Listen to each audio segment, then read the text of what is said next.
Yeah. Okay, so doesn't that sound like an autistic population? Yeah, exactly. Yeah. I keep saying autistic. It's A-U, and I keep thinking of the symbol for gold, autistic. But it's autistic, right? I just want to say it correctly. All right, I want to read a couple of descriptions of autism presented by people who are or were autistic that have been published. And as you hear this, think of a person trying to juggle their four bodies and trying to be aware of all four bodies and finding it a problem. So as I read literally what this person says, imagine self and body as more than one body. So this person wrote, up to the age of 4, I sensed according to pattern and shifts in pattern. Now that would be what you would do watching TV and radio. That'd be natural, okay? You're watching images move, so you would sense according to pattern and shifts in pattern. My ability to interpret what I saw was impaired because I took each fragment in without understanding its meaning in the context of its surroundings. I'd see the nostril but lose the nose, see the nose but lose the face, see the fingernail but lose the finger.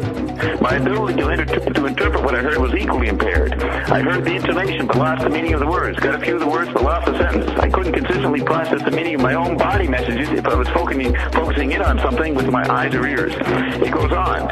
Now let's just say it. I'd see the chemical body but lose the TV body, see the chip body but lose the face. You know, this juggling is implied. It's kind of, autism is like synesthesia, but it isn't working correctly. You're all mixed up and you're seeing things in different ways, but in no context, but you can't focus on it all. Another example,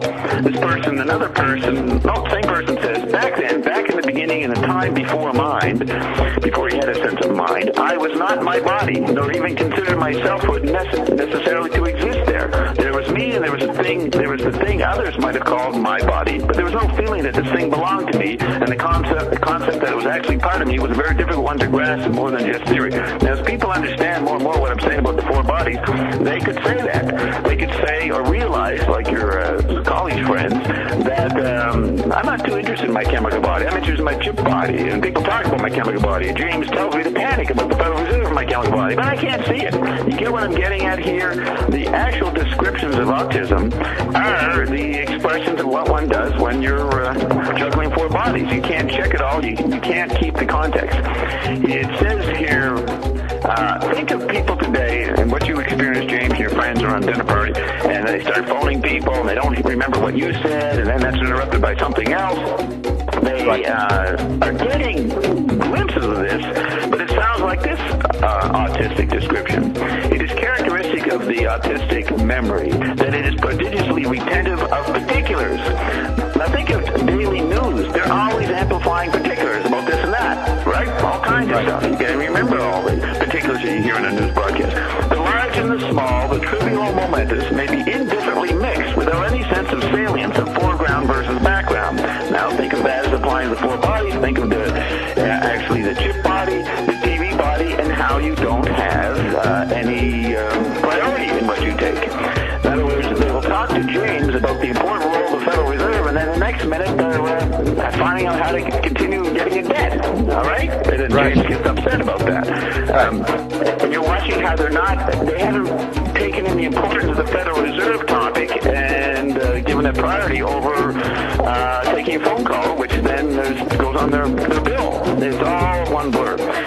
Continuing this quote, there's little disposition to generalize from these particulars or to integrate them with each other. This is what you complain about, James. Why don't people see the big picture? Well, autistics don't generalize.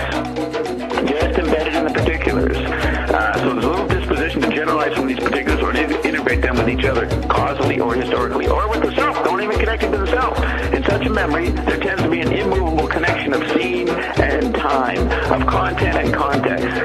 Hence the astounding powers of literal recall so common in autistic savants. Think of the rap world. They got incredible memories, these guys, what they spew off in their hip-hop songs, right? Okay, but they're kind of like autistics. If you ask them, and I don't just mean they are, everybody is, but just in particular, it's the major cultures ranting on and popping around, juggling your bodies. And then when they're asked to explain what the issue is, they might just give a hand signal, right? Or just say, up yours. Right. Okay, hang on, Bob. We're going to take a quick break. Everybody. Just to finish up, here is someone talking, and this is why, James, we are incomprehensible. We're being seen as or heard as verbal. Thank Bob that Buzz Coulson is turning us into YouTubes, because without the pictures, we wouldn't even be on the radar. Even what we're saying, I don't know if it can be heard through the collage, the beautiful collage, but